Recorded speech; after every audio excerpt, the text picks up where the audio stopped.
If you earn a normal salary, you might think building wealth is impossible. You go to work, you get paid, you pay rent, buy groceries, cover your bills, and suddenly, most of your paycheck is gone. Then you open social media. Someone bought a new car. Someone is traveling around the world.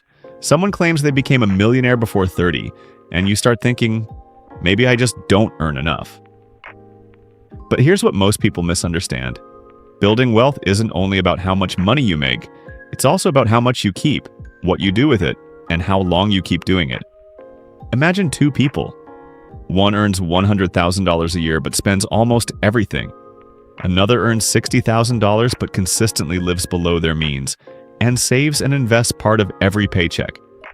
The higher earner may look richer, but the second person may actually be building more wealth.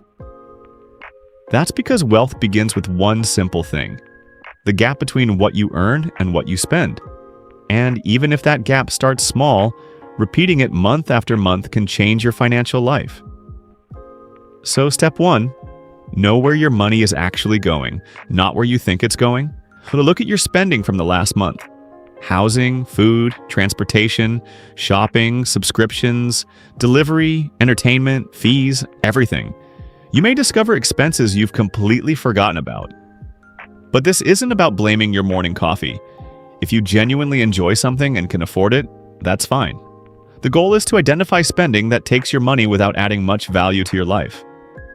Maybe it's subscriptions you don't use, frequent delivery fees, impulse purchases, or expensive recurring commitments you barely think about. And don't focus only on tiny expenses. Look carefully at the big categories too. Housing, transportation, food, and recurring bills can consume a huge percentage of your income. Once you know where your money goes, you can stop wondering where your paycheck disappeared. Awareness gives you control. Now comes step 2. Create a gap between income and expenses. Separate your needs from your wants. You need somewhere to live. You need food. You probably need transportation. But not every expense deserves permanent space in your budget. And creating a gap doesn't mean making your life miserable. You don't need to eliminate every coffee, hobby, or night out. Instead, ask, does this expense actually improve my life enough to justify the money? If the answer is no, consider cutting it, and look for opportunities in your largest expenses. Reducing one major recurring expense can sometimes accomplish more than eliminating dozens of tiny purchases. Eventually, something important happens. Your income stays the same, but your spending becomes lower. That difference is your financial margin.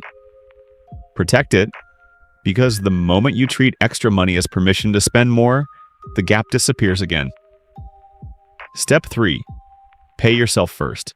A lot of people save like this. Pay every bill. Buy everything they need.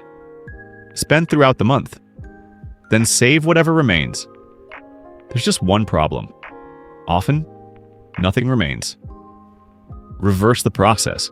When your paycheck arrives, move part of it towards savings first, then manage the rest. Even better, automate it.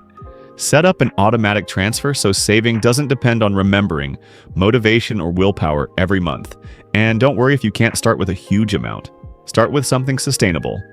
Maybe that's $50, maybe $100, maybe more. The exact number depends on your situation. The important part is building the habit.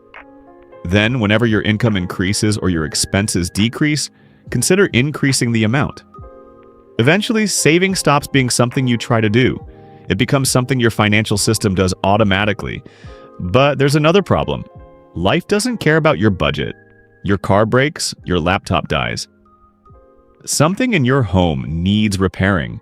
Suddenly, you have an expense you never planned for. Without savings, you may have only one option: debt. And that's why step 4 is building an emergency fund. Start with a basic cash buffer. Then gradually work toward a reserve appropriate for your essential expenses, responsibilities, and job stability. For some people, that may eventually mean several months of essential expenses. The purpose isn't to make you rich. It's to stop emergencies from destroying everything else you're building. Because when the next unexpected bill arrives, instead of panicking or immediately borrowing money, you can use your emergency savings, handle the problem, and continue moving forward.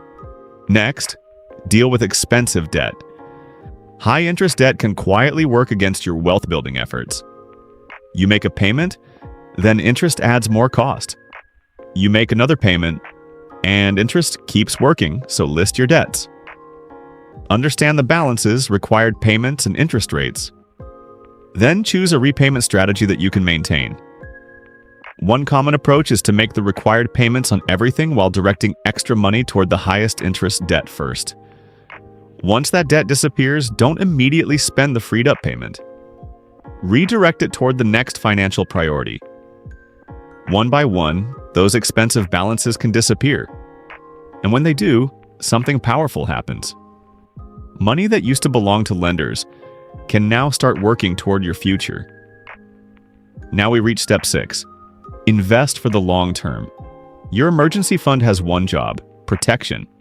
But money intended for goals many years away can have a different job. Growth.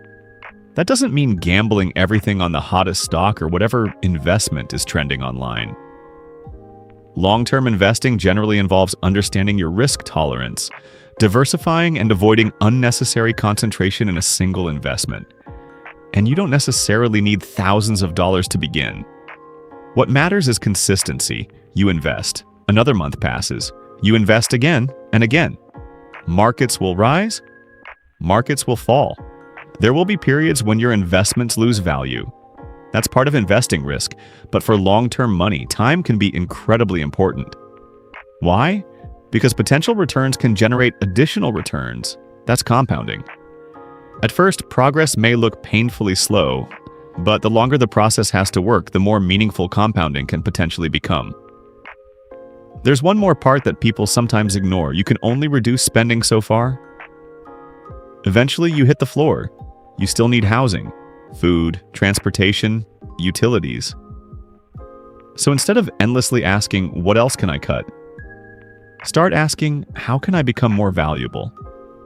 Learn skills that the market rewards. Improve your technical abilities. Communication, leadership, sales, problem solving. Whatever creates value in your career or industry, then use those skills. Take on higher value responsibilities. Negotiate compensation when appropriate. Apply for better opportunities. Build additional income streams if they make sense for you. And when your income increases, here's the important part. Don't automatically spend the entire raise. Improve your life, yes.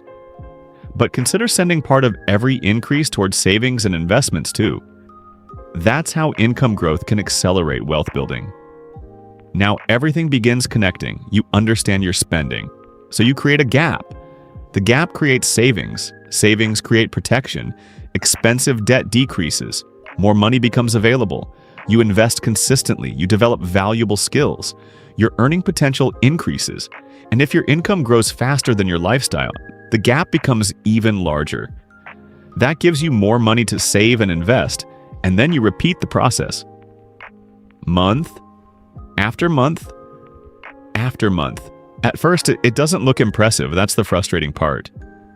You may feel like you're doing everything correctly and barely moving, but wealth building is often slow in the beginning. You're pushing the financial snowball yourself. Over time, continued contributions and potential investment growth can create more momentum. The snowball gets larger, and eventually, every new contribution is joining something you've already spent years building. Then one day, life throws another problem at you. Maybe the car breaks again, but this time, you don't panic. You have cash available. You don't immediately need expensive debt. Your investments don't need to be sold just to survive an ordinary emergency. And that's when you realize something. This is what wealth actually feels like. Not necessarily a Lamborghini. Not a mansion. Not showing strangers online how much money you have. It's options. The option to handle an emergency. The option to leave a bad situation. The option to pursue a better opportunity. The option to think about your future instead of constantly worrying about your next paycheck. And none of this required getting rich overnight. It came from ordinary decisions repeated consistently. Spend intentionally. Create a gap. Pay yourself first. Build emergency savings. Eliminate expensive debt. Invest for the long term. increase your earning power, and give the process time. Because you don't necessarily need a huge salary to start building wealth. You need a system. And the sooner you build that system, the more time you give it to work. Building wealth isn't about looking rich today.